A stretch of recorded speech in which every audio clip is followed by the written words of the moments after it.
Esto ya está pasando, amigos y amigas. No voy a decir la hora porque la verdad que esa es una costumbre muy radial para los programas diarios. Esto es un contenido que suele verse mucho más en diferido. Así que, ¿qué les importa qué hora es? Fíjense el reloj, agarren el celular o la computadora y ahí lo sabrán. Puedo decirles que este es el capítulo 2 de Mundo Peronista, contenido que hemos pensado acá en Gelatina para abordar el movimiento político más importante del planeta. De Occidente. De Occidente. De Occidente. Julia Rosenberg a mi izquierda, físicamente. ¿Cómo te va? La verdad que muy bien. Veo que el rojo croma raro. El rojo croma raro. Con la imagen de fondo, ¿no? ¿Qué va a ser? Y bueno. No es lo más importante. No, para La verdad nada. que no es la imagen lo más importante de este stream, sino más bien las palabras, lo que decimos. Totalmente. En realidad lo que dicen ustedes. Y hoy además vamos a hablar de alguien que proviene de la izquierda, así que no está mal que estemos de rojo. Vamos a hablar principalmente de él. Hola, ¿por Javi lo decís? No.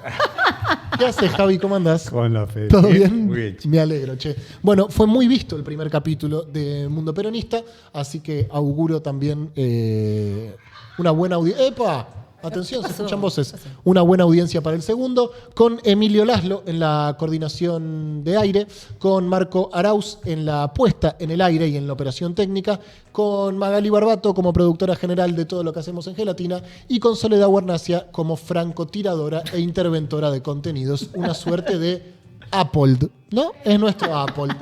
Soledad Guarnacia es nuestro Apple. Bueno, cuéntenme, amigos, ¿de qué hablaremos hoy? Che, ¿puedo decir una cosa antes? Todo, Julita. Algunos de los comentarios, bastante de los comentarios que llegaron saludando el especial, era de mucha gente que escuchaba un poco sucio. Sí, entonces... Les mandamos un saludo. Como yo. Claro. Como yo, por ejemplo. Claro. Yo soy gran oyente de Un Poco Sucio. Así, es nuestro núcleo duro. Qué gran podcast. Qué gran podcast. Bueno, hoy que teníamos... Lo llamamos Cerca de la Revolución. Tenía otro nombre más largo y decidimos cambiarlo. ¿Cómo era? En realidad no se intervino el título, vamos a confesar las cosas como son. ¿No? Contame cómo era, Julita, el título título original. era el peronismo entre la revolución y la contrarrevolución. Bien, Soledad. Bien, Soledad. Atinada, algorítmicamente Exacto, precisa. Exacto. A propósito de este libro, ¿no? que vamos la idea es comenzar por acá, no solamente hablar de este libro que es de Jorge Abelardo Ramos, Revolución y Contrarrevolución en la Argentina. ¿Estoy haciendo bien las cosas? Perfecto, Julita. Bien. Particularmente en su último tomo, ¿no? Es una historia de la Argentina del año 57, su primera edición, dividida en tomos. El último tomo, en mi edición, se llama La Era del Peronismo, 1943-1976. En la primera... En la mía, sí, que en verdad es una cuarta edición muy rápida, ¿no? Luego de la primera, se llama La Era del Bonapartismo. Bien, un librito un poquito más viejo, ¿dónde tengo que Ahí está, yo lo muestro, Javi. Ahí está, vos lo mostrás. Ahí está, pimba. La Era del Bonapartismo.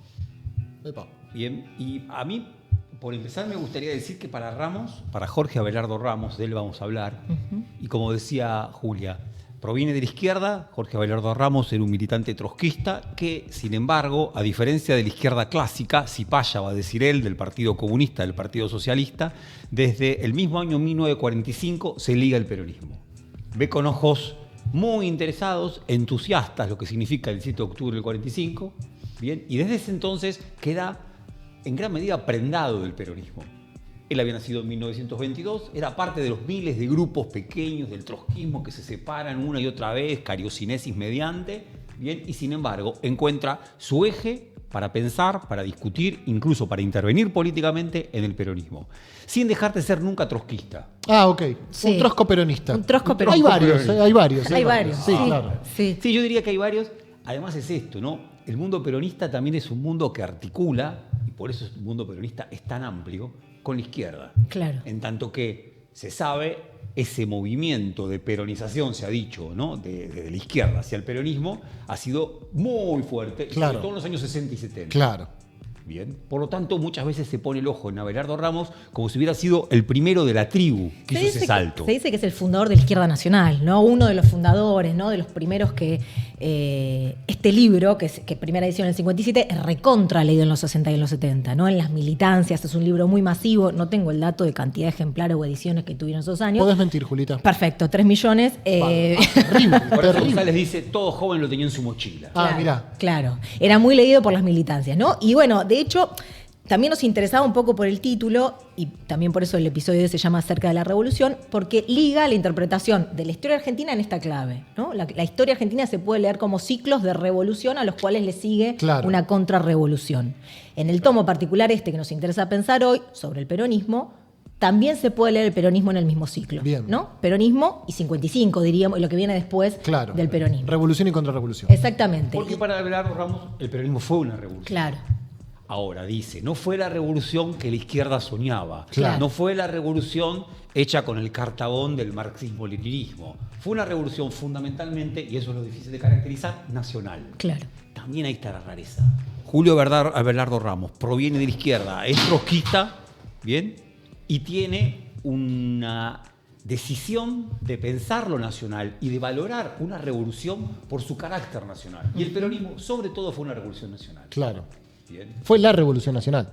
Claro, él dice, fue la Revolución Nacional y además porque hay que entender entre otras cuestiones económicas, nacionalización de los ferrocarriles, bien, una política exterior por fin independiente, el desarrollo de una política industrial que busca una y otra vez, bien, hacer más soberana a la Argentina. Sí. Bien, son políticas concretas.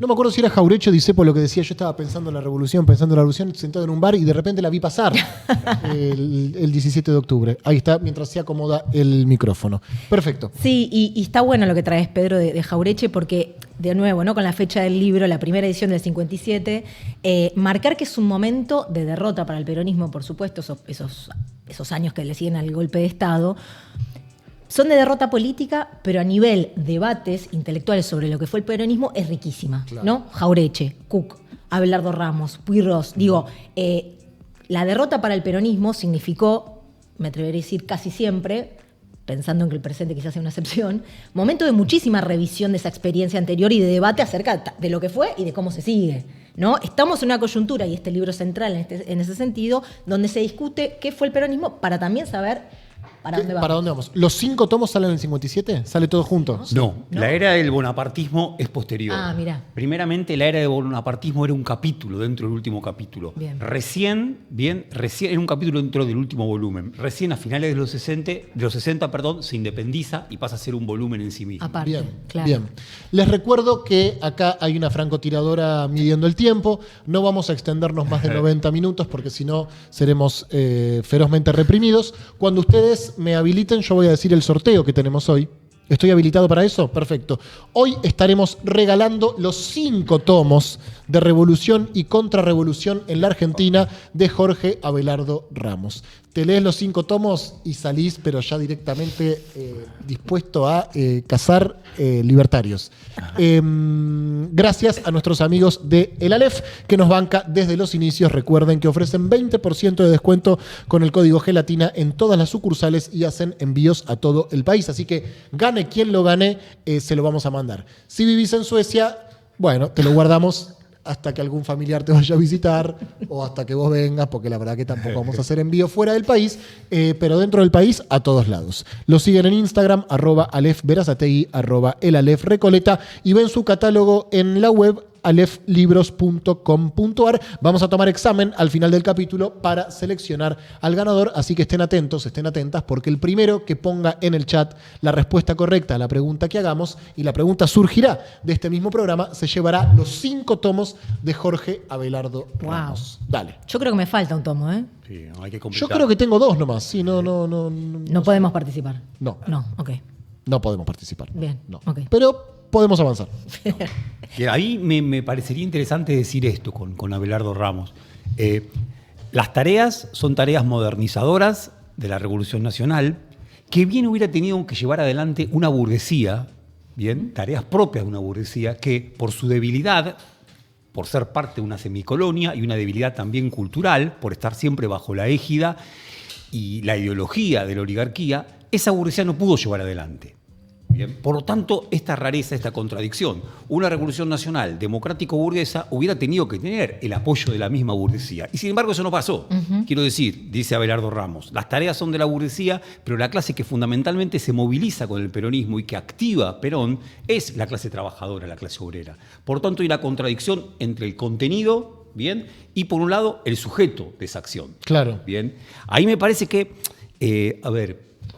llamo la atención sobre esto. Está bueno lo de Abelardo Ramos porque intenta pensar con cierta claridad conceptual problemas de la experiencia peronista que muchas veces se lo ve desde una adhesión fundamentalmente emotiva, y esa adhesión emotiva parece impedir esta reflexión. En Abelardo Ramos es algo raro, porque combina la adhesión emotiva con la reflexión conceptual. Claro. ¿Bien?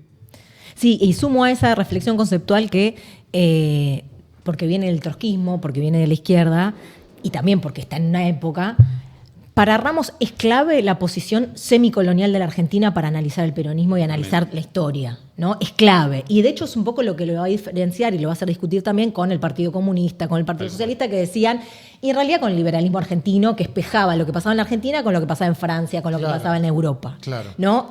Ahí Ramos va a ser, y toda la colección, digamos, todos los tomos, están todo el tiempo pensando en la inserción en el mundo de estos procesos, ¿no?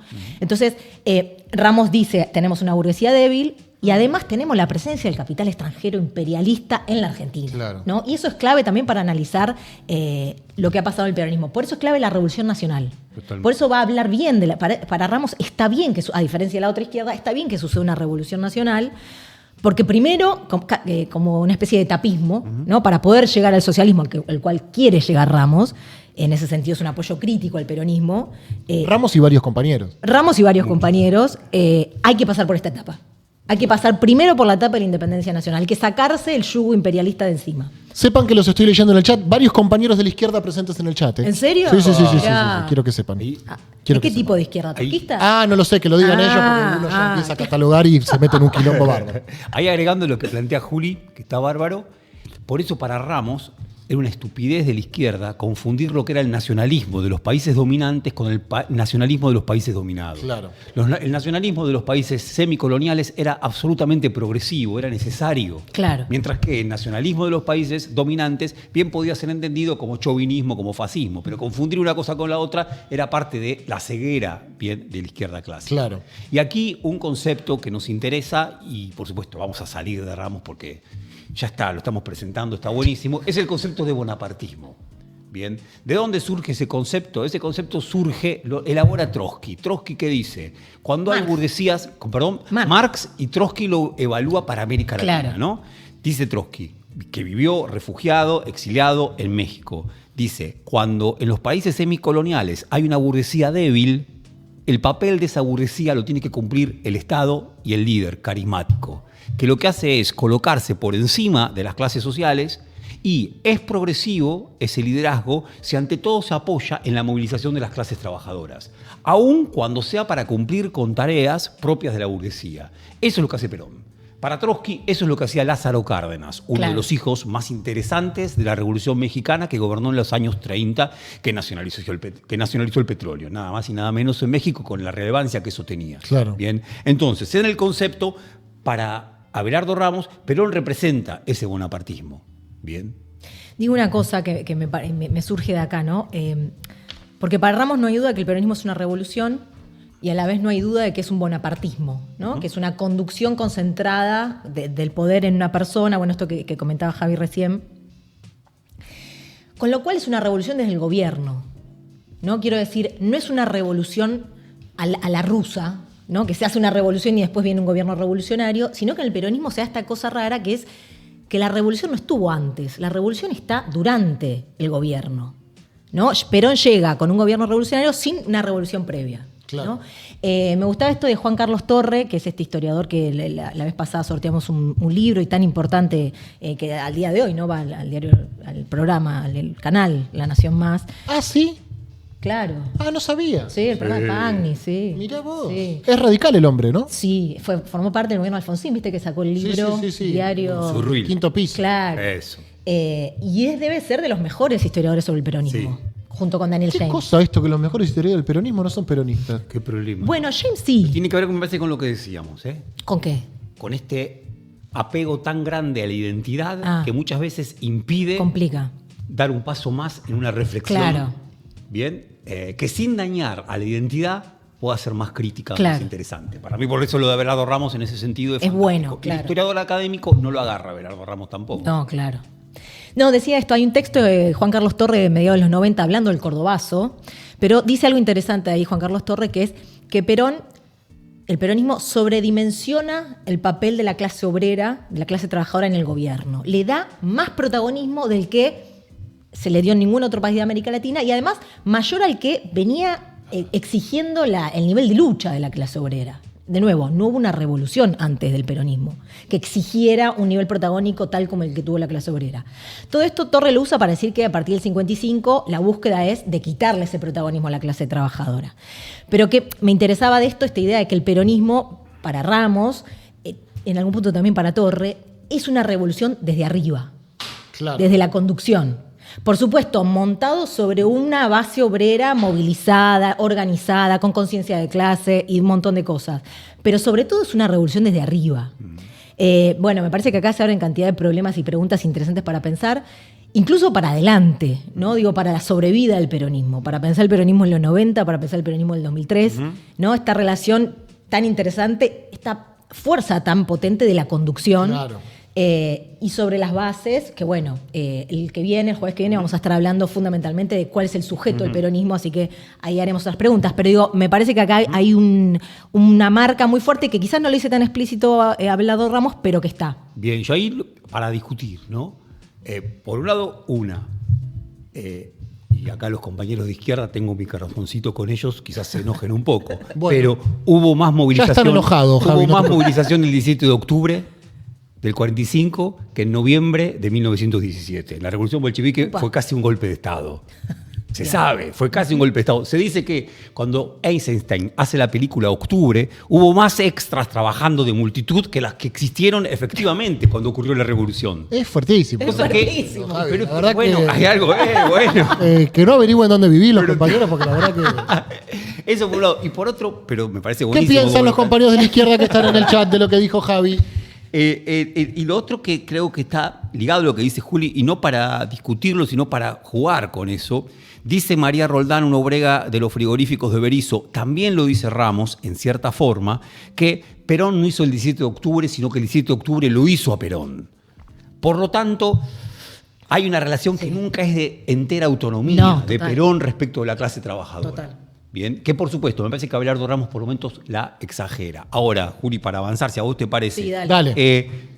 Para Ramos, como me acuerdo cuando se perdió en las elecciones en el 2015, Álvaro García Linera dijo, sí, cuando hay una derrota, bien, no es culpa de la piedra que se tira, sino del vidrio que quiere atajarla y que es demasiado frágil y que por eso, al ser frágil, se rompe en 1000 pedazos. Por lo tanto, cuando hay una derrota, hay que pensar qué pasa con ese vidrio que era demasiado frágil, qué pasa Claro. con esa construcción. Total. Lo que hace Ramos es eso. Bien, lo que hace Ramos es eso. Y dice, bueno, hubo problemas de burocratización en el peronismo muy acentuados. Bien. Sí. Hubo problema de, a ver, te lo voy a decir así, a la clase dominante, clase enemiga, había que tratarla con toda la condición autoritaria y casi como si fuera necesaria una dictadura. Pero a las bases propias había que permitirles la acción en una democracia obrera. Hubo algo ahí que falló. Bien, hubo algo ahí que falló. También falló, entre otras cosas, porque, así dice, las condiciones del imperialismo obligan a la centralización política. Porque el imperialismo actúa de manera centralizada. Todo se centralizó en Perón, demasiado se centralizó en Perón. Hubiera sido muchísimo más rico, más provechoso para el propio movimiento que el movimiento respirara, bien, por otros canales, no solamente a través de Perón. Eso finalmente termina siendo, bien, como una suerte de obstáculo, bien. Por ahí algunas críticas, algunas que son Sí, claro. dolorosas incluso, y es, a ver, Perón leyó este libro, yo no lo sé. Perón lo conoció a Ramos, entrevista con Ramos, Ramos entrevista con Perón, lo va a visitar, ¿sí?, a Puerta de Hierro. Ahora, no sé si lo leyó, sin duda se lo soplaron, le contaron de qué iba. Yo sospecho que lo leyó, che. ¿Vos decís que sí? Sí. En Quizás no se Madrid. tomó el tiempo. Sí. ¿eh? Sí, Madrid no ¿Sí? te, sí, Sí. estaba tranquilo. Estaba ahí. Sí. Claro. Sí, hay algo ahí que a mí no me termina de cerrar, ya que Sí, estamos obvio, planteando es así. contrapuntos. Esta idea de que, como es una revolución, bien vale maltratar y mucho a la oligarquía, al capital extranjero. Hay que endurecerse porque el enemigo es tan potente, dice Ramos, este imperialismo es tan potente que hace falta ser duro, ¿no? Totalmente. Plantear casi una dictadura, dice en algún Sí, sí, momento.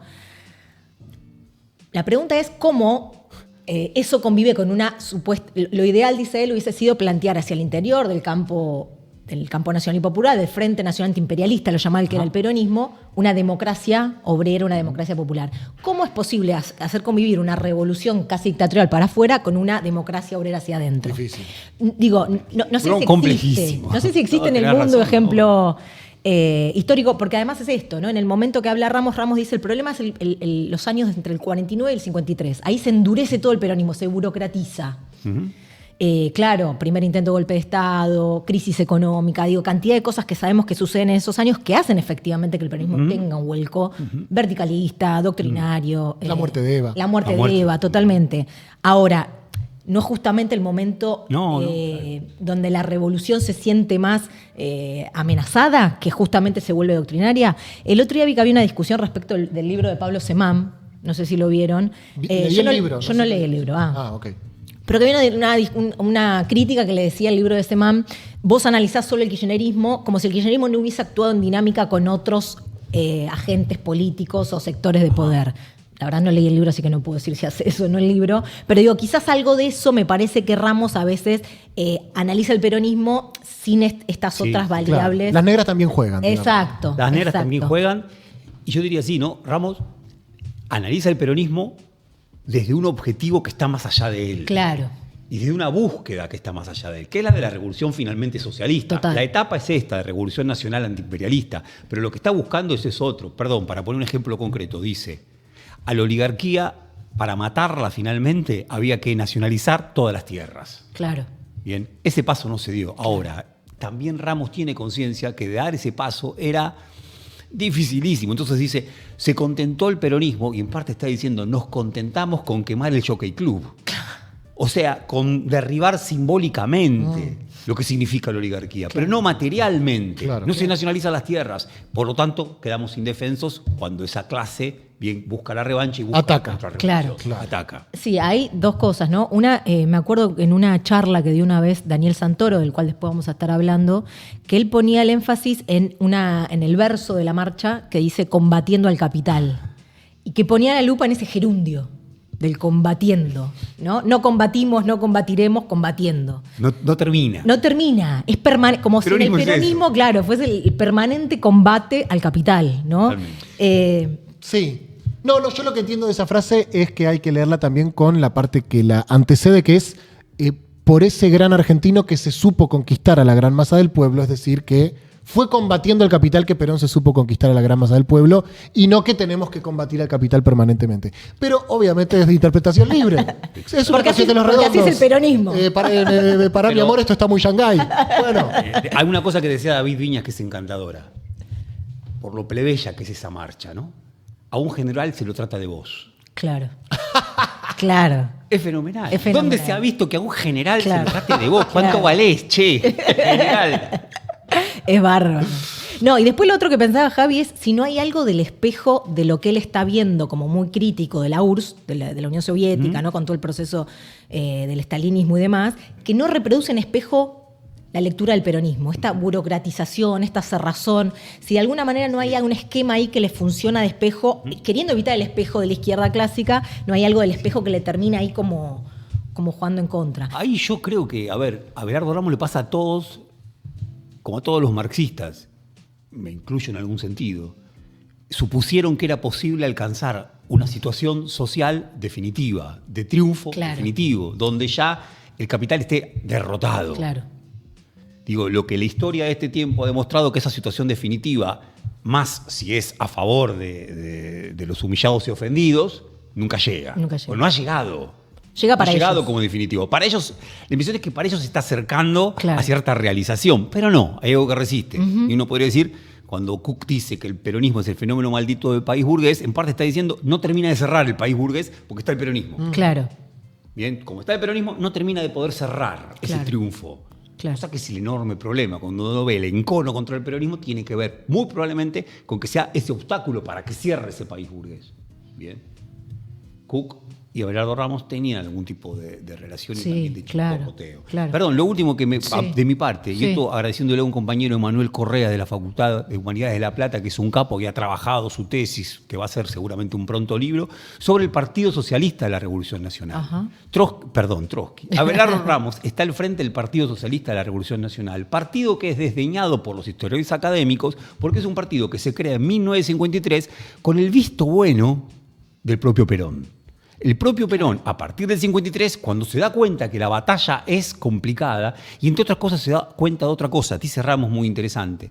El problema fue que el peronismo no supo sumar a los estudiantes, a las franjas más dispuestas a integrarse a un proceso de liberación nacional, como fue en Guatemala, como son los estudiantes. Y la clase media, Bien, ¿no? También con hizo una problemas. clase media, cosa Claro. que también en Jaureche. Claro. Bien, ¿por qué el peronismo se quedó solamente obrero cuando en su programa, que tenía tantísimo de democrático y burgués, bien hubiera podido tener una mayor persuasión? A mí me parece que con el Partido Socialista de la Revolución Nacional también hay un intento de ligar con los libros, digamos, de ligar con los estudiantes, Claro. de ligar con esos sectores que con Perón no, pero quizá con estos otros afluentes sí. Claro. Ahora, lo interesantísimo es que Abelardo Ramos dice esto, y en buena medida esto es lo que pasa después en los 70, Claro. cuando efectivamente se produce. Claro, y él lo esa- dice en el 57. Y él lo está dispensando en el 57 para que eso se produzca después, en los 60-70, con ese acercamiento de las juventudes bien hacia el peronismo. No, digo una cosa más y sí, ya avanzamos hacia un archivo, pero también, ¿no? En esta idea de que me produce problema y pregunta, la verdad no tengo la respuesta, pero en esta idea de Jaureche, porque Jaureche también comparte esta crítica con Abelardo Ramos de el peronismo se burocratiza, ¿no? Demasiado, se encierra. La pregunta es, y lo que dicen es, por eso le costó tanto generar una resistencia al golpe de Estado, ¿no? Por eso fue tan fácil para las Fuerzas Armadas hacer un golpe de Estado en septiembre del 55. No fue tan fácil No tampoco. fue tan fácil, pero no presentó tanta resistencia, vamos a Tal decirlo de esta cual. manera. No hubo una masacre. No se mataron miles de personas para que hagan el golpe de Estado, ¿no? Sí. Se mataron 300 en En el bombardeo de junio. pero no hubo una resistencia a la altura, quiero decir. Sí, sí, Perón sí, llamada a dialogar, ¿no? Bueno, lo que ya sabemos. La respuesta para Abelardo Ramos y para Jaureche es la burocratización previa al peronismo. De años de encerrona, de años de burocratización que no generó masas activas que pudieran resistir el golpe de Estado. Tremendo. Claro. La pregunta que yo me hago ahí es, ¿cómo entonces se explica la resistencia peronista activada tan rápido que en diciembre del 55 ya hay bombas caseras por todos lados? ¿No? Digo, que una resistencia peronista se active tan rápido nos habla de que efectivamente no estaba todo tan dormido. No, para nada. No, Tenés digo, razón, sí. ahí hay algo que no me termina de cerrar como explicación. Es un gran enigma el 55, ¿no? Me parece como ahí, como tema, digo, ¿no? No, y Perón elige no pudrirla, ¿no? Perón Vamos, elige que no llegue la sangre al río. Claro. ¿no? Tal cual, ¿no? Es lo de siempre, pero no, prefiere el tiempo. Claro. Prefiere el tiempo, Mucho tiempo, la y verdad. mucho tiempo, y costó mucho tiempo. Ahora, Y la esa- sangre llegó al río igual. Claro. Totalmente. Bueno, dramático. No, y después Sigamos. dijo, en el 70 y pico dijo, las tendría que haber hecho cagar. Claro. Bueno, Ramos sigue con una vida activa, ¿no? En el 55 yo tengo anotado que una revista llamada Izquierda llamó a que el fusil en el hombro del obrero es la única garantía de la democracia. Sí, ¿Así claro. llamaba la revista? No, así escribió una Ah. nota, como Ah. llamando a tomar las armas en Ok. el 55, sí.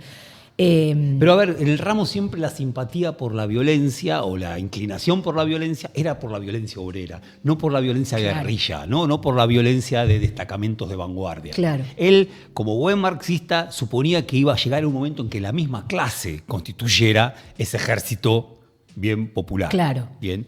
Ahora, lo que decís, Juli, es tal cual, ¿no? El enigma del 55, ¿por qué no se presenta? Para Ramos lo va a decir así y es dolorosísimo. El golpe del 55, su éxito ante todo obedeció a la descomposición del propio gobierno. Claro. Y es tremenda esa definición. ¿Por qué? Porque, entre otras cosas, es injusta en términos de, los bombardeos sobre la Plaza de Mayo fueron, bueno, hay algo ahí de una ciudad abierta, Claro. se la puede atacar a pleno mediodía, son intimidantes como pocas cosas, producen un miedo que se esparce, que ya no es chiste, es al borde de la guerra civil. Total. También eso. Hoy, con tantísimas cosas después, decimos al borde de la guerra civil. ¿Y quién quiere una guerra civil? ¿No? Cuando Jaureche decía eso y era maravilloso, cuando se decía, el Che decía, crear 1, 2, 3, 10 Vietnam, no sé cómo era la consigna, Jaureche decía, ¿están locos? ¿Quién quiere Vietnam? Tantos años de guerra, ¿no? ¿Quién quiere Vietnam? ¿Quién quiere la guerra tremenda donde aparte murieron más vietnamitas que norteamericanos? Claro, Es ridículo. claro. Bueno, hoy, con tantísimas cosas después, decimos, ¿para qué iba a ser esa sangre, no? Sí. Y también 10 años de gobierno, ¿no? Pensaba, el peronismo Claro. gobernó en 2 etapas más, 10 años, ¿no? El menemismo, el kirchnerismo 12. Si no hay en los digo, del 97 en adelante, del 2013 en adelante, no hay algo de un Total. ¿no? De un desgaste, de un cansancio, o sea, Cansancio. digo, para pensar de nuevo, yendo para adelante, porque también el archivo al que queremos ir es más para adelante. Ahora, es el cansancio, pero también es lo costoso que es dejar el gobierno. Sí, claro. Tremendo. Y sí, Porque casi te nadie destruye. quiere, Javi. Nadie lo quiere. No, claro. Bien. Bueno. Dale, avancemos con el primer archivo. Para una cosita más, esto del FIP, ¿querés contar alguito? Me parece que está bueno. Contar. Es el creador del Partido Socialista de la Izquierda Nacional, hacia los primeros 60, y después crea el Frente de Izquierda Popular, que se presenta en el año 73, en las elecciones, ¿bien? Con la de Cámpora va él como candidato a presidente. Tal cual. O sea, es un historiador. Candidato. El Colorado Ramos. Sí. Además, para que quienes lo lean, divertidísimo. Sí, es divertido. Con una prosa fenomenal. Es maligno, tiene maldad también. Malicioso, Sí. divertido.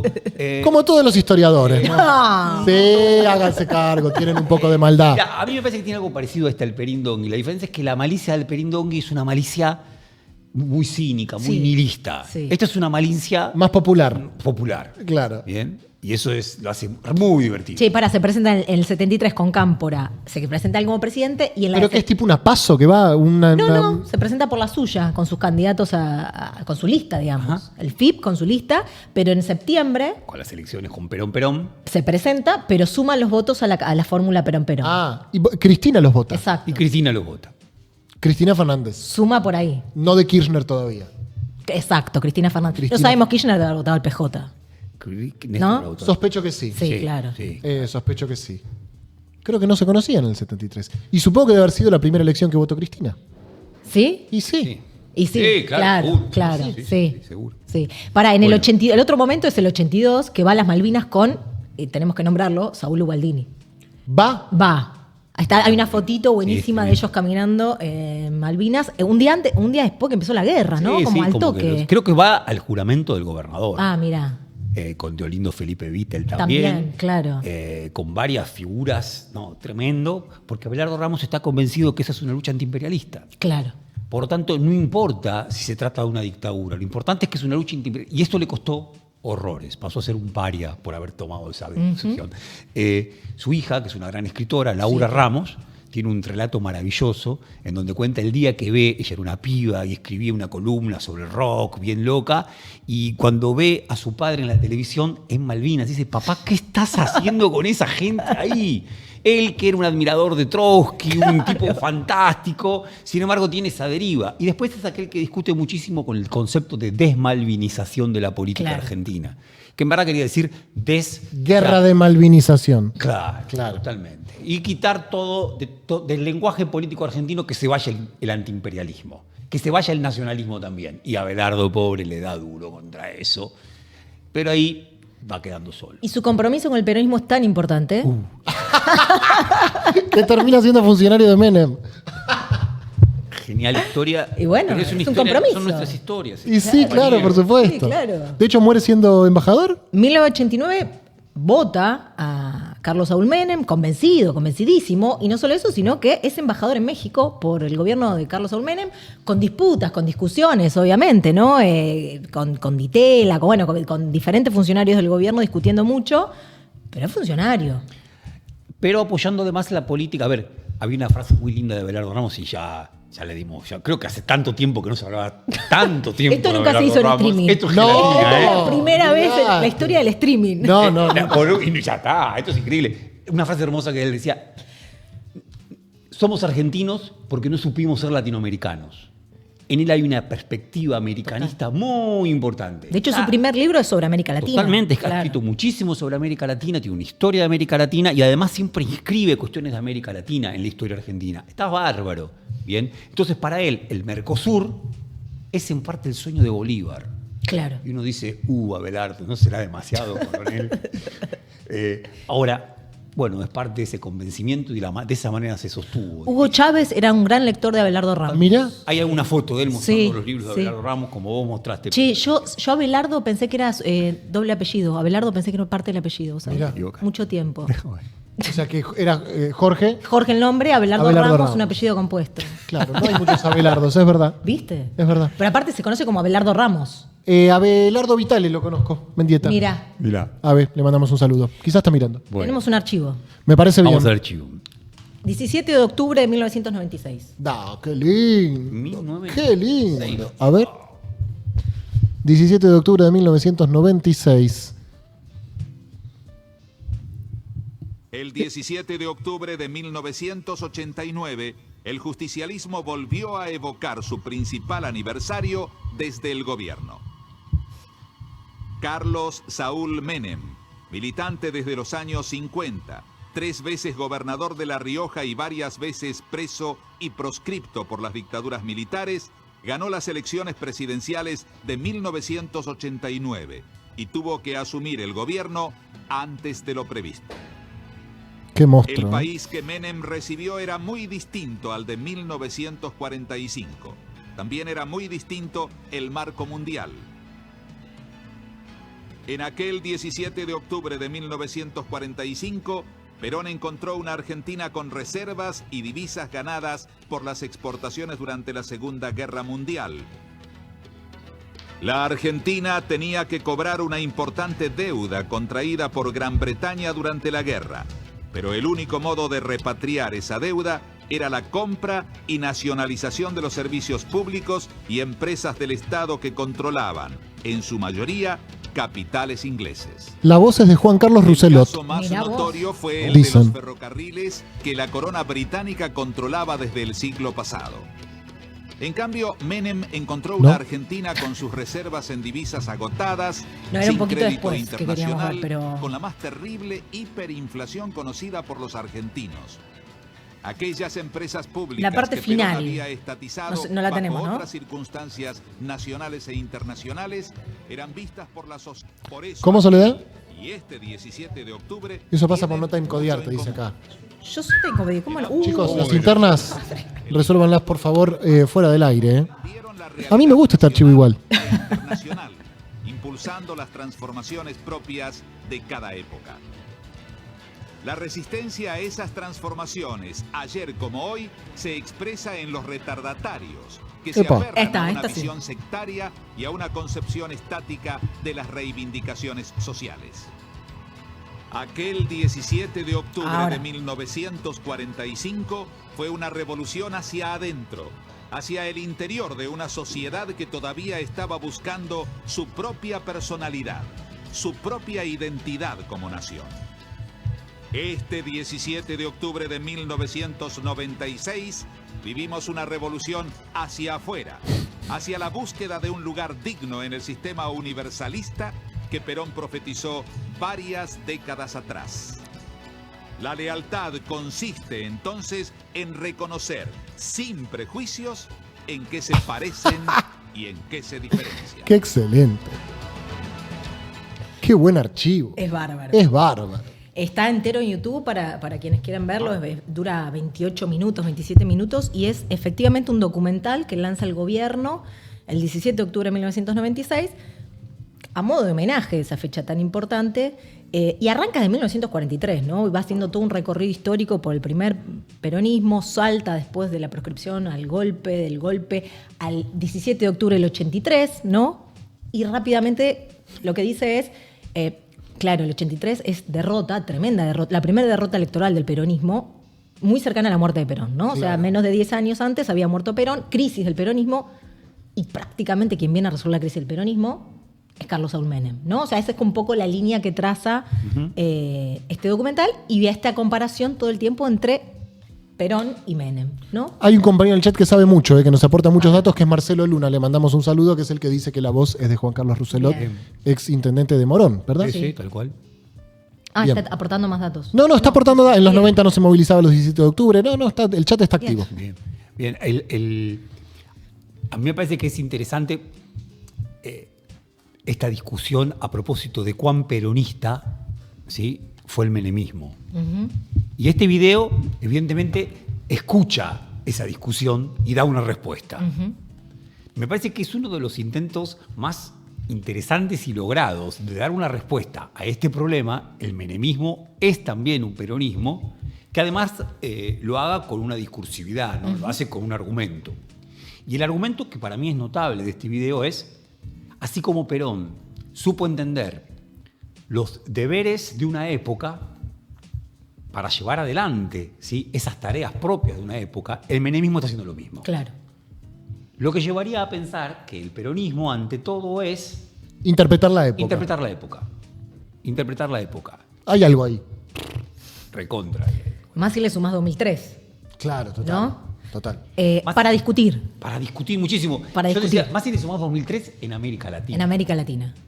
Esta época parece que es más grande, porque la de Perón Sí. sería la del estado de bienestar, digamos, en términos generales, ¿no? Los 30 gloriosos años que va a celebrar Europa y extrañar tanto todos hoy. Bien. Y por otro lado, la del menemismo, la de entender lo que significa la caída del muro de Berlín y lo que significa una acentuación del proceso de globalización. Ahí me parece también la discusión que se está dando hace algunos discusión, bueno, es un montón decir eso, pero digo, está en algunos lados esta idea de el peronismo como un pragmatismo, ¿no? El peronismo como aquel que busca el poder y de alguna manera hacer uso de ese poder sencillamente sin tener banderas, Totalmente. sin convicciones, ¿no? Porque de nuevo, en esto que veníamos pensando con Abelardo Ramos y el juego de revolución y contrarrevolución, se arma un problema con el menemismo.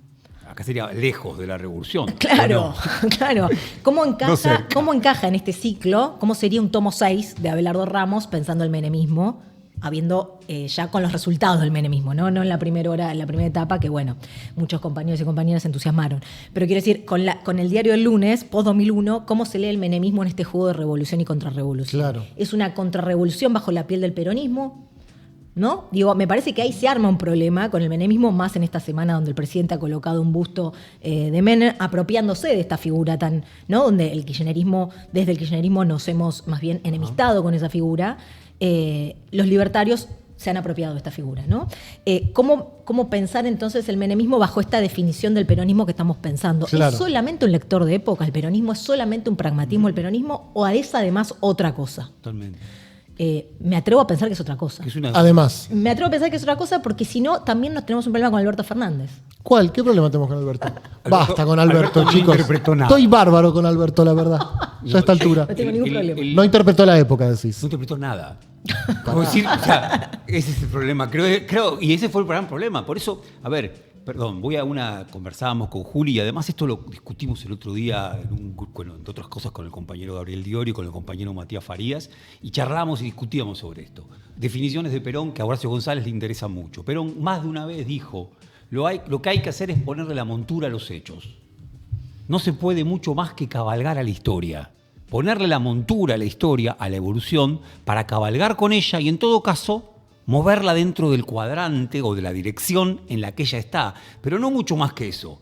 Son angelitos, así va a decir Sí, maliciosamente en 1973 ¿Querés en la leerla? CGT. ¿Da para leerlo? Sí. Pásame, sí, yo lo leo, no tengo problema. Dale, léelo. ¿Lo tenés marcado? Dale, dale. Sí, lo tengo marcado. Dale. Este epígrafe. Ah, qué cortito. Sí. Bárbaro. El hombre cree a menudo que él es el que produce la revolución. En esto, como en muchas otras cosas, el hombre es un poco angelito, porque es la evolución la que él tiene que aceptar, a la cual debe adaptarse, ponerse de acuerdo con la evolución que él no domina, que es obra de la naturaleza y del fatalismo histórico. Él es solamente un agente que crea un sistema para servir a esta evolución y colocarse dentro de ella, dijo Perón el 30 de julio de 1973. Claro. Fue poderosísima esta idea de fatalismo histórico que Perón tenía muy poderosamente en él, en su pensamiento. Bien, había algo de fatalismo histórico. Fatalismo histórico que para él, en 1945, indicaba el mundo va hacia el socialismo. Por lo tanto, lo que tenemos que hacer es efectivamente entender que es la era de las masas. Claro. Por lo tanto, movernos dentro de ese cuadrante de la mejor manera posible, evitando desde ya, como decíamos el otro día con la comunidad organizada, el colectivismo y sus excesos que destruyen al individuo. Pero hay que entender que la era es la era de las masas. En parte lo que dice Menem es, nosotros entendimos los mandatos de la época y lo que hemos logrado hacer es ponerle la montura la podemos navegar, ¿no? La sabemos manejar. Dejó de ser la época un caballo chúcaro con nosotros porque sabemos cabalgarlo. A ver, yo diría, en buena medida, la legitimidad del peronismo tantísimo tuvo que ver con que supo cabalgar las distintas coyunturas. Y eso quiere decir gobernar. Bien. Y ese saber gobernar es lo que en buena forma le dio tantísima legitimidad. Bien. Da para un montón y para pensarlo en un montón de coyunturas. Pero solamente digo esto. Ramos en este libro, para volver al libro, trabaja muy detalladamente con la coyuntura 43-45, con ese primer momento. Y casi que parece decir que no iba de suyo que esto desembocara en un gobierno nacional y popular, más cerca de la revolución que de la contrarrevolución. Más bien lo contrario, ¿no? Ese nacionalismo que él llama greco-romano, ¿no? Nacionalismo católico, exacto, viejo, sí, exacto. rancio. Ahí hay un torcer la historia de Perón. Sí. Quiero decir, está esta idea de lo ¿no? De hay un destino, no sé si destino la palabra es un montón, pero sí que hay esto, ¿no? Que hay cursos marcados, tendencias. Pero me parece que una y otra vez Perón juega con eso también. De acuerdo con vos. Bueno. Sí, yo lo quiero... A mí me lleva otra pregunta, Juli, que es esta. Como pregunta, Uh-huh. ¿Cuánto más cruel hubiera sido los años 90 Sí, claro. si ese caballo de la evolución de la historia que iba hacia el lado del neoliberalismo hubiera estado montado por personeros, bien, de la clásica derecha argentina? O por un Milei. Por un Milei, bien, o por un Milei, o por un, está bien, un de la Rúa. Claro. Bien, con 2 muertos ni bien asume. Uh-huh. Claro. No, quiero decir, es probable, uno podría decir, ¿amortiguó lo cruel de la hora de la historia el menemismo Claro. como peronismo o no? Claro. Bueno, y yo a veces... Porque tengo que aparte, pensar que sí. sí, y a la luz de lo que está haciendo este gobierno, ¿no? Y digo, por ejemplo, las reformas que quieren hacer en la Constitución a partir del DNU o de la Ley Bases, ni siquiera la reforma de la Constitución del 94 es tan sacada como lo que quiere hacer esta gente. Claro. ¿No? Quiero decir, probablemente el neoliberalismo en los 90 podría haber ido mucho más de lo que fue el propio Menem. Pienso en la reforma laboral, por ejemplo. Totalmente. Ahora, sí, no, totalmente. Con todas las barbaridades que ocurrieron en esa década, ahora, hubieran sido más. Claro. Bien, en esta lógica. Uh-huh. Y después algo más ahí de... A ver, claro, el marxismo también pensaba que había un fatalismo en la historia, pero pensaba que ese fatalismo en la historia siempre estaba a favor suyo. Claro. Nosotros, y por lo que estás diciendo, Juli, ya estamos hablando de que hay que forzar la historia. Uh-huh. Porque si no, la impresión es que si la dejas suelta y va para cosas que no te convencen demasiado. Claro. Y que efectivamente Néstor la torció, y está claro, y también Perón, ¿no? Bueno. Y también... Les aviso que son las 8. Sí, vamos a un archivo más. Para que sepan. Bien. Dale. Vamos a ir al 26 de julio del 2011. Digo bien. Totalmente, Bien. porque ¿cómo no hablar de cerca de la revolución sin hablar de ¿Vos pensabas que no íbamos a hablar de...? No. ¿No íbamos a hablar de kirchnerismo? No, ¿cómo voy a pensar eso? 26 de julio del 2011. Así es. A ver si me... ¿Qué pasó? Sí, Se inauguró. me acuerdo perfecto. Esta va a ser para todos, al menos para mí, una noche absolutamente inolvidable. El 8 de marzo del año del Bicentenario declaramos a Evita, a Eva Duarte de Perón, la mujer del Bicentenario, y presentamos en el Salón de las Mujeres Argentinas, en la Casa Rosada, la maqueta de lo que hoy estamos viendo aquí, hecho con inmenso amor, con inmenso respeto a la historia y a la cultura, porque no es solamente una representación política. Eva Perón es un auténtico ícono cultural e histórico de todos los argentinos. Y quisimos hacerlo aquí, en su lugar. ¿Cómo cambió la forma de hablar, no? De ella. Total. Yo me acuerdo que había estado en Cuba en enero del 2009. Y en el homenaje en la Plaza de la Revolución a José Martí, vi la imagen del Che representado en el ministerio que él trabajaba. Y allí me vino a la cabeza... Otro país. Cantidad de viejos comunistas se hicieron ¿Cómo es amantes de posible? Cristina con esto. que una sociedad homenajee a un hombre que no es de su país y nosotros no tengamos un homenaje Acá parece que a decía una Che. mujer que significó no solamente el ingreso de las mujeres a la política argentina, no solamente la revolución social más importante de nuestro país, sino que asumió sin cortapisas, sin dobleces, la representación del pueblo y de la patria, tal vez con más pasión y amor que nadie. En esta época, amigo. Dios mío, no me olvido más. Yo estaba ahí. Ah, ¿en serio? Sí, obvio. Mirá. Un frío. ¿Para qué te iba a decir? ¿Qué épocas? Por favor. Otro país. Otro país, parece nada, 13 años. 12 años. No, nada. Qué cosa. Qué fuerte. Y en este fragmento de 2 minutos y algo que elegimos, 2 veces la palabra revolución. Re. ¿No? ¿Lo ves? Eh. Y además la referencia a Cuba, yo diría, por un lado revolución, pero por otro lado una presidenta con tanto libro, con tanta referencia, José Martí. Ah, y un palco. Esto era un martes. Un palco en el medio de la 9 de julio a las 8 de la noche. Porque si no me equivoco fue la Marcha de las Antorchas convocada a esa hora. Claro. A las 8 de la noche. O 20:25 es la hora, ¿no? Claro. Métanse las 9 de julio en el orto. Claro, no. Ay, Y tenemos Dios. un fragmentito más. Dale, Lo dale, vemos y dale, lo comentamos, dale, dale. dale. Y comentamos todos juntos. Esa mujer, como muchos le decían, y que hoy, desde el fondo de la historia, nos enseña que nada se obtiene sin sacrificio, que enfrentarse, como decía recién las imágenes que veíamos, a los poderosos tiene un precio, que defender a los humildes y a los que menos tienen cuesta caro. Y ella pagó con su vida gustosa el precio de ser recordada para siempre como la abanderada de los humildes, como una humilde mujer del pueblo, Evita, como se recuerda a las grandes.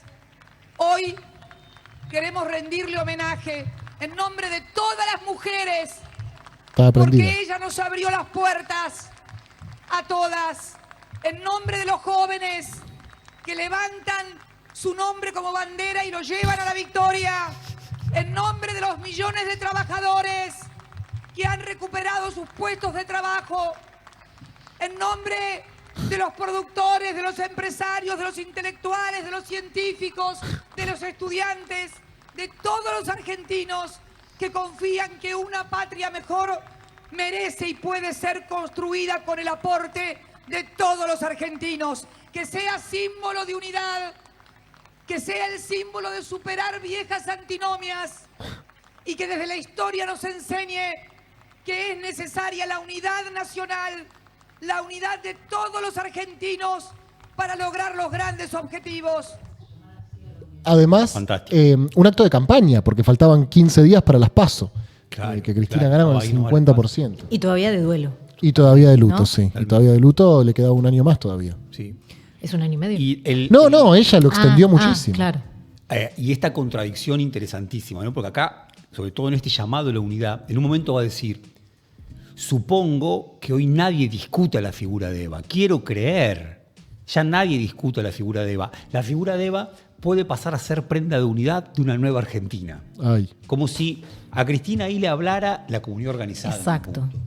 Podemos efectivamente, una vez realizadas las transformaciones que eran necesarias realizar, bien, consagrar una nueva unidad argentina. Claro. Bien. Y este llamado a la unidad va en ese sentido. Ahora, es lo notable y complejo. Llama a la unidad a través de una figura de Eva que tan rabiosamente produjo disonancias, ¿no? Y rupturas, pero también mencionando a Cuba. Cuba que, a ver, ¿cómo decirlo? Si charlábamos recién, quién cabalga la historia, Cuba que se ha quedado en esa lógica de que la historia tiene una fatalidad y una evolución, se ha quedado en otra época. Bien. Y sin embargo, a ella le interesa citar esa otra época, supuestamente absolutamente relegada, y a la figura de José Martí. Claro. Quiero decir, con esos nombres, ¿qué posibilidad de producir esa unidad? Claro. Bien. Está difícil. Está difícil. Está difícil. A mí me gusta, sí. una idea de Abelardo Ramos, ¿no? Esta idea de el 55, el golpe del 55 llega obviamente por la violencia de la contrarrevolución, pero también por cuestiones propias del gobierno peronista, y casi como que llega a decir, había algo de la contrarrevolución que ya estaba dentro del peronismo, ¿no? Una idea genial, de hay algo del enemigo que está dentro también, ¿no? Si hay algo de esto, ¿no? No sé si exactamente este discurso, pero si hay algo en nuestros años kirchneristas que ya anticipaba este presente, ¿no? Digo, no lo sé, me pregunto. Y después también la figura de Daniel Santoro, que ahí es tan importante, ¿no? Que estaba en el palco. Estaba en el palco y que además es tan importante en esos 2 retratos de Eva de la 9 de julio. Que genial, ¿no? Bueno, las 2 caras de Eva son recontra interesantes de ahí, pero también trajimos unas imágenes de Santoro para pensar. Digo una cosita nada más de Santoro, claro, la Eva de La razón de mi vida y la Eva más Montonera, claro. La Eva va a decir, Cristina, que mira al sur de la ciudad, de donde vinieron los trabajadores. Correcto. El 17 de octubre, y la Eva rabiosa, que le habla a la ciudad. A la opulencia del norte. Exacto. Tal cual.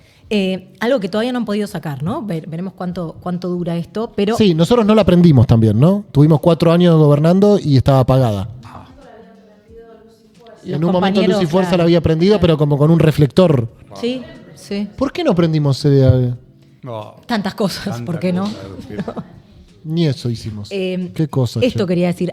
Es muy interesante la página de Daniel Santoro, seguramente es amigo de la casa, Daniel Santoro, así que sí, lo obvio. haber mencionado, pero la página de Daniel Santoro es muy interesante porque hay muchísimos cuadros, incluso muchos textos que él fue escribiendo y cosas que en entrevistas que le han hecho. Y hay una nota que escribe Daniel Santoro en 2001, previo al estallido, en una de las primeras muestras que él arma, que se titula, creo que me lo anoté por acá porque me pareció muy interesante, El dolor de ya no ser. Es decir, a su muestra de cuadros sobre el peronismo, antes del 2001, El dolor de ya no ser. Una mirada nostálgica sobre ese pasado, ¿no? Ya no hay nada sobre eso que nos atraiga. Tango. Claro, exactamente.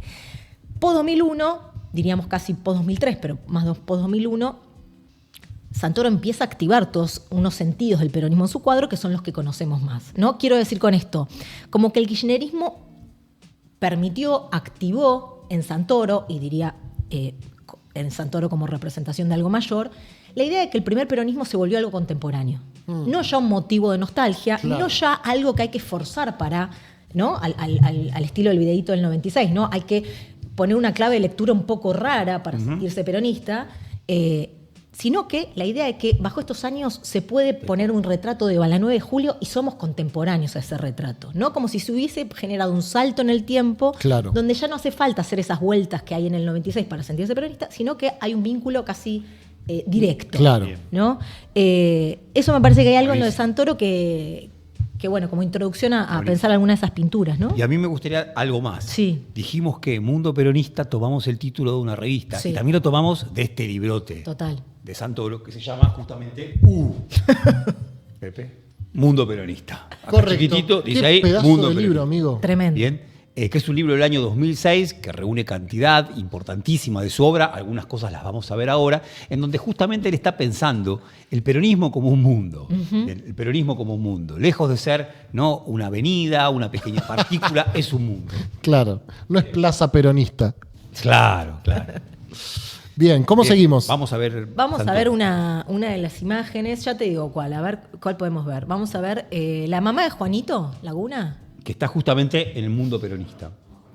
Juanito Laguna es un personaje de otro pintor, que es Antonio Berni, que a comienzos de los 60, Javi, ¿no? Pinta una serie de cuadros que se llaman, hacen referencia a Juanito Laguna como un personaje de una villa, ¿no?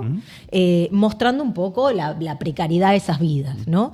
Y Santoro, en los primeros 2000, empieza a pintar a la mamá de Juanito Laguna, ¿no? Esta sería la mamá, está embarazada, está estudiante, esta alumna de Juanito Laguna, por supuesto, con algo muy interesante que va a decir Santoro, que es los cuadros de Berni, habíamos traído uno, en todo caso después lo mostramos, pero los cuadros de Berni no muestran referencia alguna, no solo al peronismo, no muestran politicidad alguna, no muestran símbolo alguno de la iconografía, de la imagen del peronismo.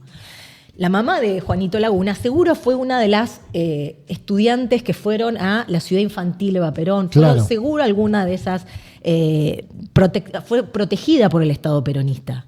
¿Cómo puede ser que Berni, que fue a la villa a buscar materiales para componer sus cuadros, no haya visto ninguna de esas imágenes?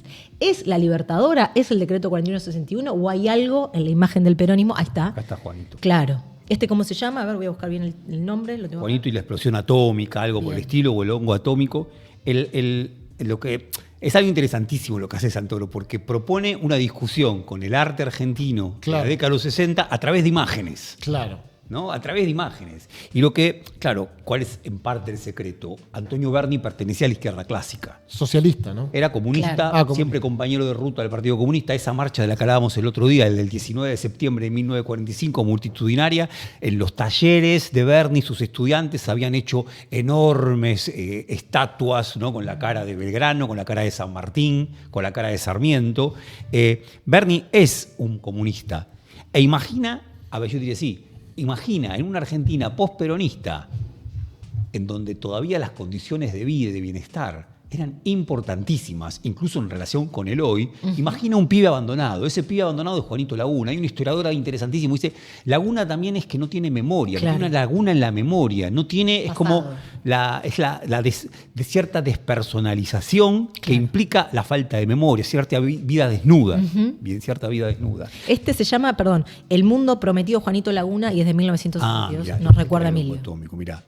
Buenísimo. Y a ver, lo que plantea Berni entonces es esto que señalaba Juli, ¿no? O sea, ¿cómo puede ser que no haya existido, bien, marca, en esa investigación que hizo Antonio Berni en las villas, cómo puede ser que no haya encontrado alguna Claro. marca de peronismo? Uno supone que la encontró La encontró y no la puso. y no la Claro, puso. claro. Y la marca tampoco. Ahora, Juanito Laguna linkea con los años 90, con la pobreza del neoliberalismo, con hoy. Hoy en las escuelas hay maestros a los que le interesa mucho mostrar Juanito Laguna porque habla de las niñeces abandonadas, absolutamente precarizadas, sin cuidado, ¿bien? Que hoy existen en la Argentina. Casi como si fuera un mensaje que en su tiempo parecía no tener nada que ver. Claro. Bien, pero en el presente tiene un montón que ver Juanito Laguna. Bien, sigamos entonces con esto. Perdón, si la imagen de Eva, veámoslo un poquito más porque da para... Sí, iba a decir eso, que es del 2004 y se llama Eva Perón y la mamá de Juanito Laguna en su último paseo. A mí me Ella está de luto. Ella está de ella está con Eva y está de luto. ¿No? Está con Eva y está con luto. Y por supuesto, es el 16 de septiembre, ¿no? Claro. El bombardeo, el De junio. colectivo. Es el Claro. de junio, ¿bien? Perdón, voy a hacer una pregunta estúpida. ¿Los números son marcas posteriores o el cuadro original tiene los números esos? El cuadro original tiene los Ok. procesos. Sí, hay algo de Santoro como un pintor que sabe mucho de formación muy No, clásica. no, es un capo total. Pero genial también. Y al mismo tiempo con fascinaciones por ciertas cosas del surrealismo, por Sul Solar, bien por cierta cosa onírica, alucinante. Y perdón, una cosita que me interesaba, ¿no? Cómo el peronismo tiene una suerte de respeto y de ejercicio permanente de vuelta sobre algunas fechas. Claro. Total, 17 de octubre, 45. total. Sí. 26 de julio Del 52. del 52. 16 de junio y 16 de septiembre. Claro. Total. Son como fechas, no, el peronismo no puede dejar de pensarse a sí mismo, incluso digo, de producir pintura, producir música, producir relato, a partir de esto. Perdón, lo digo esto entre otras cosas, ¿por qué? Porque el 17 de octubre del 45, con la Javi, te cuestión me de- estás metiendo en el plano y hay una mano acá Está. que parece mía? espectral. Perdón, che. Esa. Bueno, algo de espectralidad, no, perdón. Decía, el 17 de octubre del 45, bien, que el otro día trajo, entre otras cosas, las discusiones a propósito de las patas en la fuente y de quién eran. Bueno, que siguen abiertas. Claro. Bien, que siguen activas. Bueno, perdón, una cosita. Cora Gamarnik, que escribe ese artículo tan interesante que citábamos el otro día, nos puso un mail. Yo no ficcionalicé. Efectivamente, yo tenía estos nombres a los que había llegado por una investigación. Claro. Quiero decir, a ver, volvemos a esas fechas, pero esas fechas siempre tienen algo inconcluso. Ajá. Lo que en parte hace que el peronismo siga vivo, ¿bien? Sí, claro. Esa imposibilidad de concluir.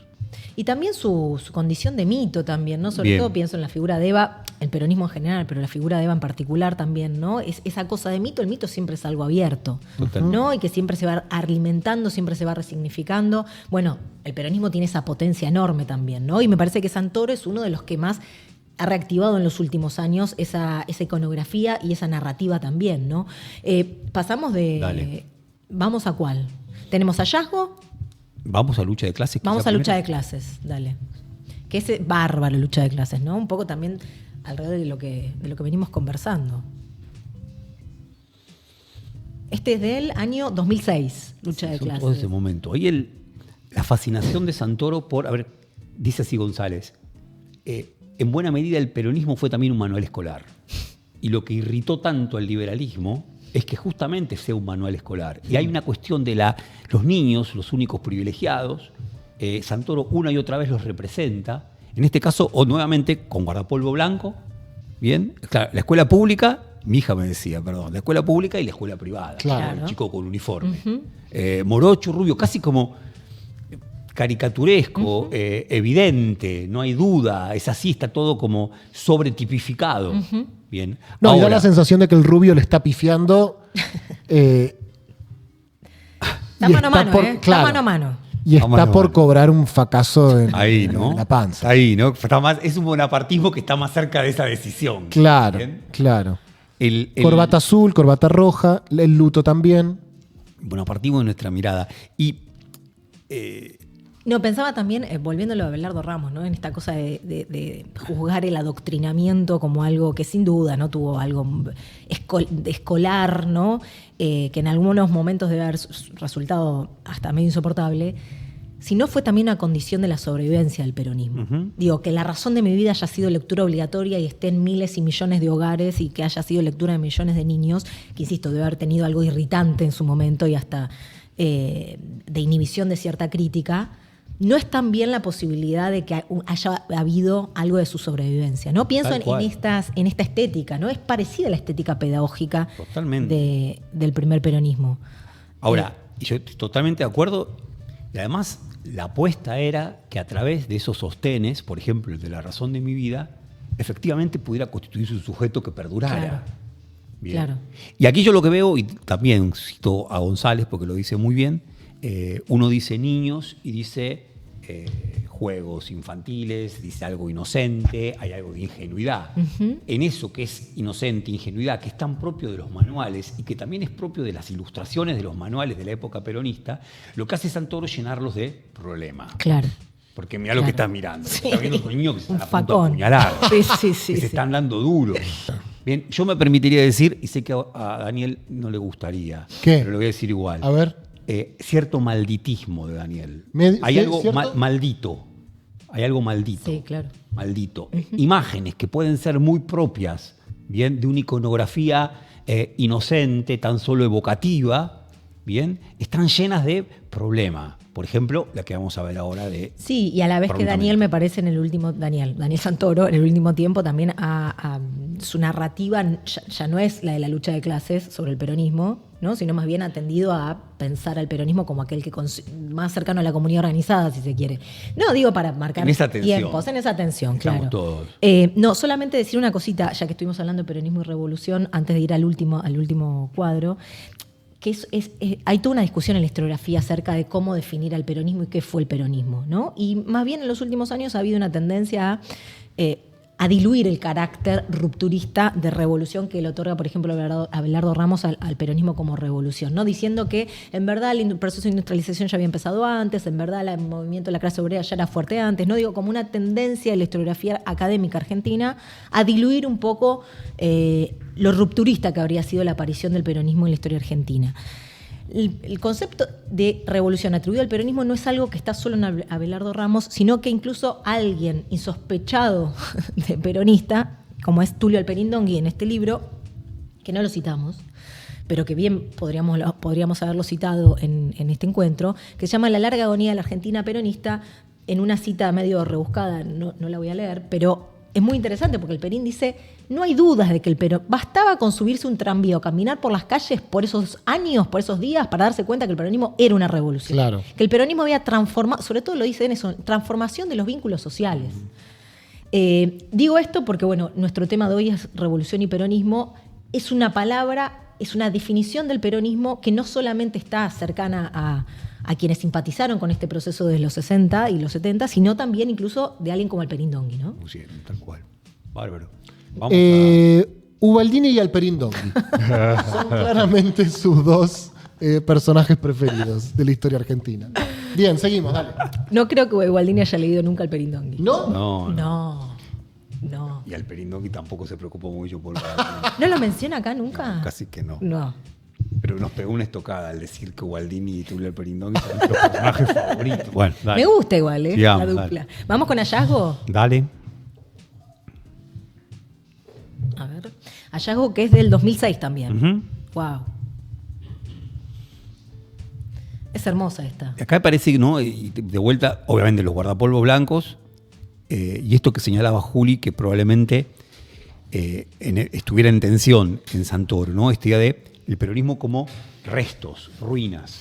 Tan solo eso, tan solo restos, tan solo ruinas. ¿Qué pueden hacer esos niños, esas niñas, con lo que han encontrado, como si fuera un meteorito? ¿Bien? También es eso, es como si fuera un meteorito, algo tan extraño al tiempo que es esa cabeza de Eva y esa también ruina de la CGT, ¿no? Ahora, efectivamente, Santoro da una respuesta. Eso se puede reactivar. Claro. Parte de su obra lo reactiva, ¿no? Que se va y en la CGT, ¿no? Son, se va y son- la CGT. son los restos que se encuentran en estas dos niñas. Del 2006 además, ¿no? Digo, ese año también para pensar este vínculo entre ese presente y ese primer peronismo, ¿no? Y después, Juli, con lo que planteábamos antes de Abelardo Ramos, es principios del siglo XXI, este conjunto de obra de Daniel Santoro, y también está la derrota. Porque el peronismo sobre todo lo piensa con la derrota. En estas tres imágenes que hemos visto, la está pensando con la derrota. Total. Bien, lo está pensando con la derrota. Y algo que dijimos hace 2 jueves ya, en el primer encuentro, que es que prácticamente este mundo peronista incluye también al antiperonismo. Que no se puede pensar el mundo peronista si no se piensa también ese antiperonismo, ¿no? Que no se Tal puede cual. pensar la revolución sin la contrarrevolución, porque de alguna manera el peronismo también es lo que es por lo que hizo el antiperonismo con el peronismo, ¿no? Totalmente. Bárbaro. Bueno, ¿qué más? 2022, Tenemos una más, 2022. perdón. Tenemos una más que está muy bien, por favor, no nos olvidemos. Una más, Emilio, Dale. la que nos quedaba. Ya son streamers, chicos. Esta es- Felicitaciones. Nos disciplinaste. El peronismo streamer está en alza. Está en alza. Perdona a sus detractores. Estamos muy presionados. Eh, Eva Perón castiga al niño marxista-leninista. este es una versión rara, ¿no? Porque hay otras. Sí, Ah, Al está niño el gorila. Claro. Ok. el niño gorila. Esta es del Perfecto. 2005. Sí. Bárbara. Cada vez Lenin. O Morales Solá. Morales Solá. Sin pañales. El parecido mefistofélico. Total. Ahí está el acorazado Potemkin, que era como el muñequito, ¿no? Claro, y ahí hay una figura que parece de Robert Crumb, ¿no? Tapándose los ojos. Y ese kanji japonés. De vuelta, ¿no? Una Eva disciplinadora. Claro. Esta tensión entre Eva O y el Caparrós. marxismo. O Caparrós, claro. Esta tensión entre Eva y el marxismo. Una Eva violenta, ¿sí? De vuelta, respecto de ese mismo rostro que mira hacia el opulento norte. Acá está accionando con esa izquierda bien dogmática que no comprendió ese fenómeno, entonces lo castiga a través del niño, ¿no? Desde ya, siempre con la sombra de la derrota que son los bombardeos. Claro. Como que la Está sombra muy de la derrota presente, ¿no? Está todo el tiempo. Todo el Los tiempo. aviones esos están todo el tiempo, ¿no? Y también hay algo que acá parece muy claro, ¿no? Con los trenes, los barcos, que Santoro lo llama la utopía técnica, tecnológica, no me acuerdo bien exactamente cómo lo llama, pero esta idea también que estaba en Hallazgo, ¿no? Hay algo de lo utópico en el peronismo, con lo que también creo que hablábamos hace 2 jueves atrás, ¿no? Algo utópico en el peronismo del pasado, pero que también es futuro. Me parece que esa utopía tecnológica que está en el segundo plan quinquenal y ser un país industrial y esa etapa que le faltó al peronismo para terminar de ser una nación, diría Abelardo Ramos, es un tesoro del pasado que se puede reactivar, ¿no? Me parece que eso también está en estos cuadros y que está en el peronismo. Y que Es es verdad. parte de su potencia política. Es verdad que pega, pero sin odio. Tiene cara de ternura, señala en el chat, y es cierto. No está enojada. No, es no una pega madre con que bronca. pega, ¿no? Es una madre y ya es una santa, ¿no? Claro, Tiene una, claro. ¿no? El aura que tiene. Y ahí me gustaría algo más tan solo. Y ya cerramos. Si Soledad. hay algo de hecho, una imagen que no trajimos, pero que creo que acá se ve también. Eva como misterio. Claro. Santoro. Total. Es como un misterio, es como un Total. enigma. Hay varias imágenes donde Eva es una esfinge, ¿no? La esfinge es la que propone el enigma. Bien, la que propone el enigma que es incomprensible para tantos. Bueno, Eva es un enigma, propone un enigma. Porque, venimos hablando más de Perón que de Eva. Bien, cuando últimamente, a veces hace lo distinto. Bueno, más Juli, trabajaste un montón sobre Eva. Ahora, Eva es lo que desborda. Lo que desborda incluso la posibilidad de la interpretación. Bien, el propio Alperín, que es un gorila importante, sin embargo, ante Eva se rinde. Y dice, el amor que tuvo el pueblo para con esa mujer es realmente Claro. incomprensible y fantástico. Claro. Bueno, nos quedan 2 jueves más y un poco la idea en el último es abordar toda esta cuestión más evitista, ¿no? Un poco. Sí. Alguito de eso. A mí una cosita por último de mi parte. Pero La segunda vez que lo dice. dice Horacio González, ya está. Sos Mirta Legrand, Javi. Ya está. Soy Mirta Legrand. Me Sí, encanta. los chalchaleros despidiéndote. ¿Así que hace eso Mirta Legrand? ¿La estira? ¿Sí? No, se despide. Se despide. No, el tema que creo que está en el núcleo de lo que estamos intentando hacer.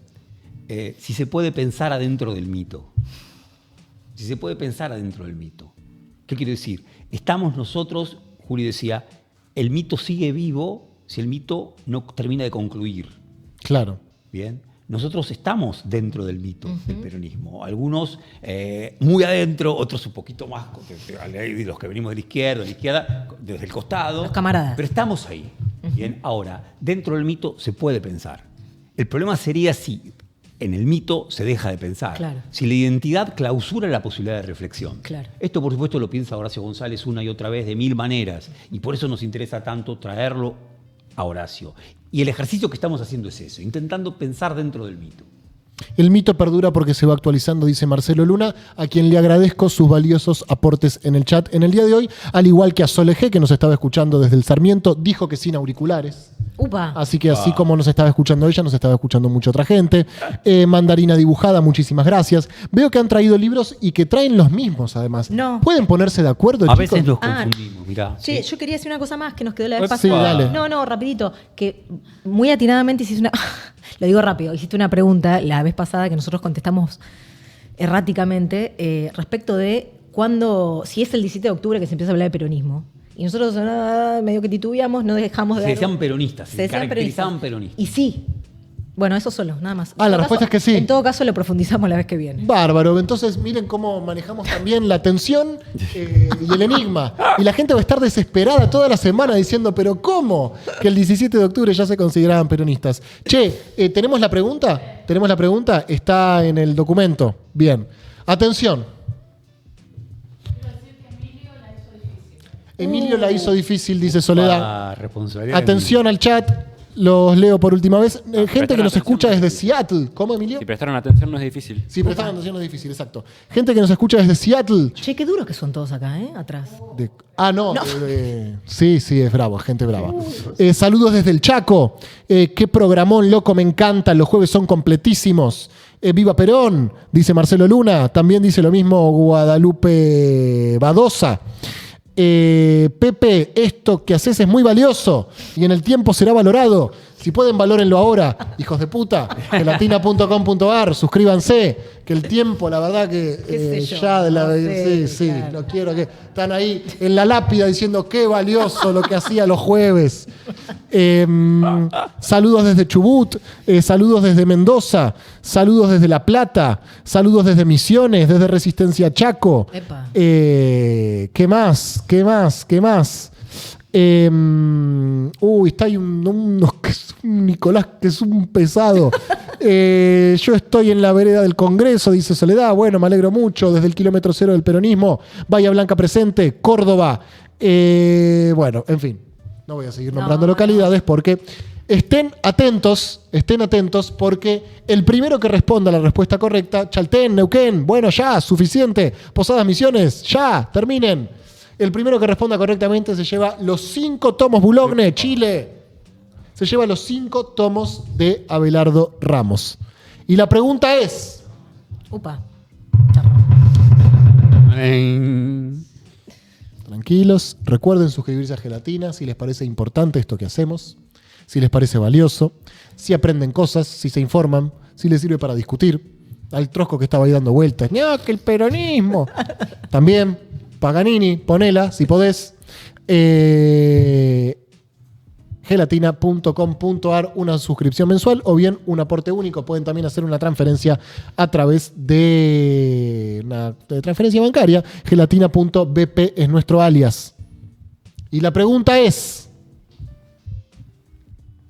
¿qué cargo público? El primero que contesta gana, ¿eh? ¿Qué cargo público tuvo Jorge Abelardo Ramos? El primero que responda correctamente gana.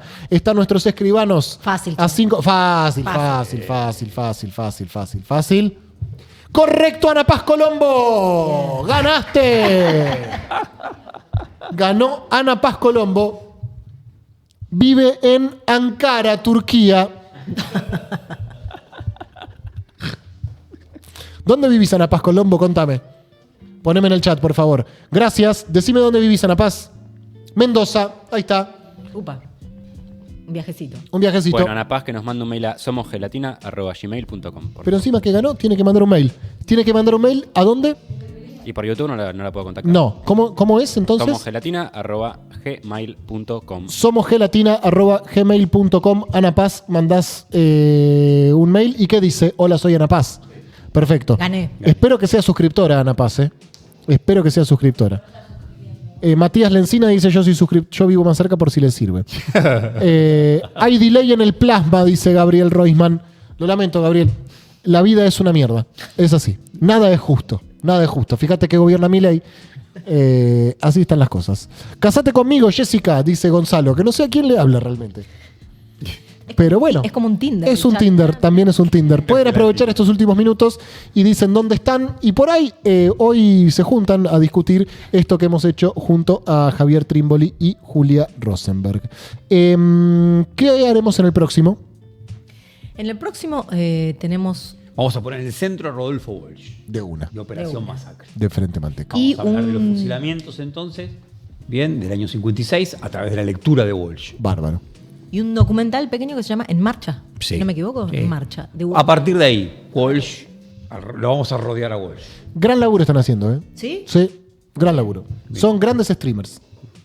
Señor. Grandes querido. historiadores y grandes streamers. Muchas ¿Te gracias. parece? Sí. Wow.